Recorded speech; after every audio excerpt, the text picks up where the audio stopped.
जी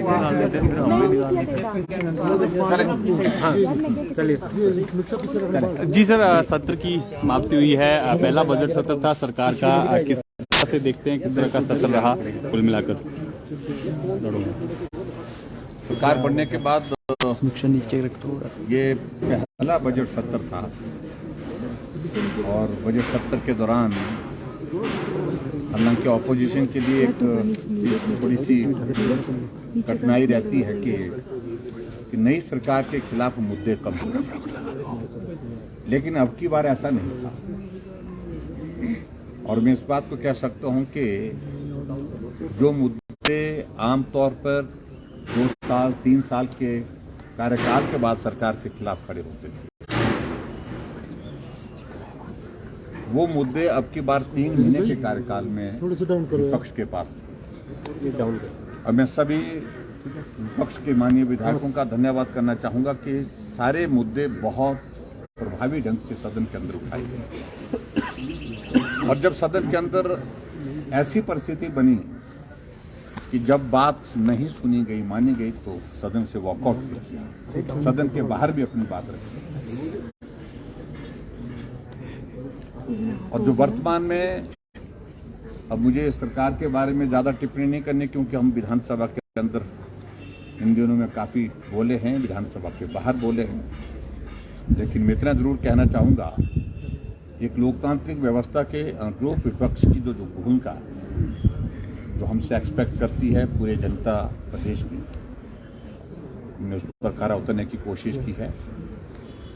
मैं मीडिया वालों का भी धन्यवाद करता हूं, आप सबका। और जो कवरेज आप सबने विपक्ष को दी है, उसके लिए आप सबका भी आभार। सोशल मीडिया में भी, इलेक्ट्रॉनिक मीडिया, प्रिंट मीडिया, हर जगह कवरेज मिली। जहां तक मुद्दों की बात रहती है, हमने पहले भी आज विधानसभा के अंदर बात को बड़ा स्पष्ट कहा कि हम सदन की कार्यवाही में भाग लेने के लिए अगर पहुंचे, इसका अभिप्राय ये नहीं है कि जो हमारे मुद्दे थे वो समाप्त हो गए। मुद्दे कायम हैं, चाहे वो संस्थान डिनोटिफाई किया है, वो भी उस पर हमारा स्टैंड बहुत क्लियर है, स्पष्ट है। और उसके साथ साथ में इसके अतिरिक्त तो ऐसे निर्णय और भी हुए जहां हमने अपनी बात प्रकट रूप से कही है विधानसभा के अंदर। हम चाह रहे थे कानून व्यवस्था पर चर्चा हो, लेकिन वो नोटिस देने के बावजूद भी वो चर्चा नहीं लग पाई। बहुत सारे और इश्यूज थे जिन इश्यूज पर हम चर्चा करना चाह रहे थे, लेकिन समय की कमी रहती है, एक सीमा है सारी चीजों को लेकर के। लेकिन फिर भी उसके बावजूद मैं इस बात को कहूं कि विधानसभा के अंदर बजट डिस्कशन में भी हमारे विपक्ष के सब साथियों ने बहुत तर्क के साथ अपनी बात कही है और दमदार तरीके से अपनी बात कही है, चर्चा में भाग लेते हुए। और उसके लिए मैं सभी सदस्यों का एक बार फिर से धन्यवाद करता हूं। और जो मैंने कहा कि जिन मुद्दों को हमने प्रदेश हित में, जनहित में इस माननीय सदन में उठाया है, उन मुद्दों पर आज भी हम कायम हैं और आने वाले समय में भी उन मुद्दों को उठाते हैं। सर, आपने कहा आग सुलगी है, बुझी नहीं है, इसके क्या मायने, क्या ये आपके मुद्दे सदन के बाहर भी जारी रहेंगे? बिल्कुल निश्चित रूप से हम बिल्कुल बड़े स्पष्ट हैं इस बात को लेकर के, कोई इसमें कोई कंफ्यूजन नहीं है। खासतौर से जो इंस्टीट्यूशन फंक्शनल हुए थे, वो सोचे समझे बिना रद्द किए हैं, बंद। यहाँ तर्क तो ये दिया जा रहा है कि आर्थिक रूप से प्रदेश की परिस्थिति ऐसी नहीं, लेकिन बहुत ही दुर्भाग्यपूर्ण मैं समझता हूं कि प्रदेश के विकास को इस तराजू में, राजनीतिक तराजू में नहीं तोड़ना चाहिए। ये संस्थान अगर बंद 4 महीने बाद, 5 महीने बाद होते, रिव्यू करने के बाद होते, तो समझ में आता है। 11 तारीख को शपथ होती है दिसंबर को, 12 तारीख को संस्थान रद्द करने की प्रक्रिया होती है, तो सीधा सा अर्थ यही है कि राजनीतिक मकसद के साथ संस्थान रद्द किए गए। और हमने इस बात को कहा है, आने वाले समय में जब भी होगा, भारतीय जनता पार्टी की सरकार बनेगी, जो रद्द किए संस्थान उनको बहाल करेगी। एक बात बड़ी स्पष्ट है। दूसरा, एक विधानसभा के अंदर एक बिल जिसका हमने विरोध किया, लोकतंत्र प्रहरी, हमने विपक्ष के ओर से सारे विषय को सत्ता पक्ष के सामने रखा। एक बात बड़ा स्पष्ट करिए कि आप इमरजेंसी के पक्ष में हैं या विरोध में। गोल गोल घूमते रहे, बातों को इधर उधर करते रहे, लेकिन इसकी जवाब कहीं भी किसी तरह से हमको प्राप्त नहीं हुआ। वो कानून जो हमने बनाया था उसको रद्द करना कतई भी तर्कसंगत नहीं था। तीसरी बात, शिमला कॉरपोरेशन के चुनाव के सिलसिले में 3 बार नोटिफिकेशन करना, बदल बदल करके करना, वोटर्स बनाना और ऐसे इस तरह से वोटर बनाना। 15 तारीख तक वोटर पुरानी व्यवस्था के अनुरूप बनाए जा रहे थे, 6 तारीख से 15 तारीख तक, और 15 से बाद फिर 20 तारीख तक नए व्यवस्था के अंतर्गत कहा कि कोई भी आदमी वोटर बन सकता है। बल्क में लगभग 11,000 वोटर गलत तरीके से कांग्रेस के नेताओं ने यहाँ पर बनाए हैं और स्वाभाविक रूप से कॉरपोरेशन के चुनाव को प्रभावित करने के लिए तो सारी प्रक्रिया जिसका हमने विरोध किया।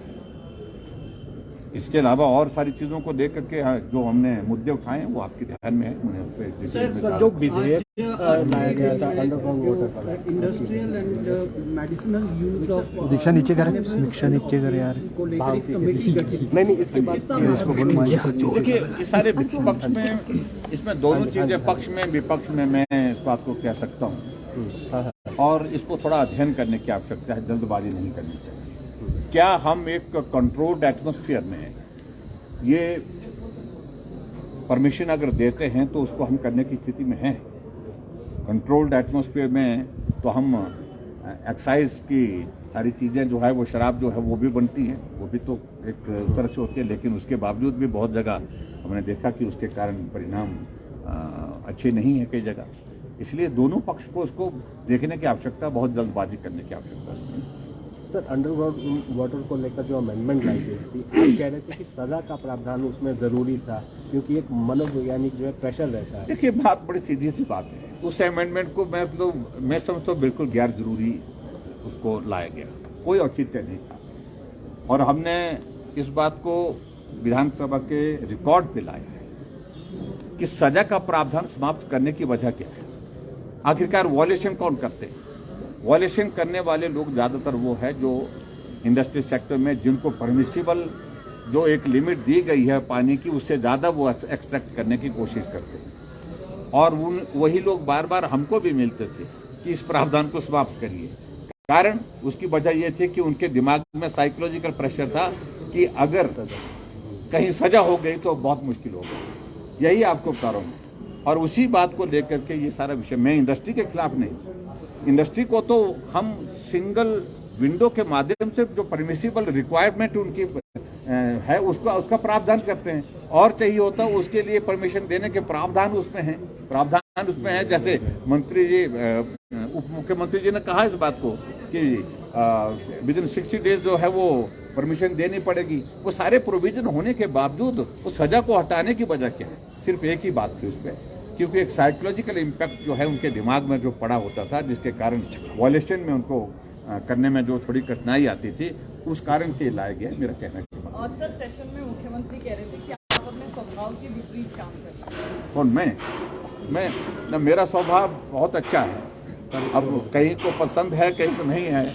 पहले मेरा स्वभाव बहुत पसंद आता था, अब आजकल उनको नहीं पसंद आ रहा है क्योंकि भूमिका शायद उनकी बदली है और मैं पहले भी इसी तरह से रहता था, आज भी इसी तरह से रहता हूँ।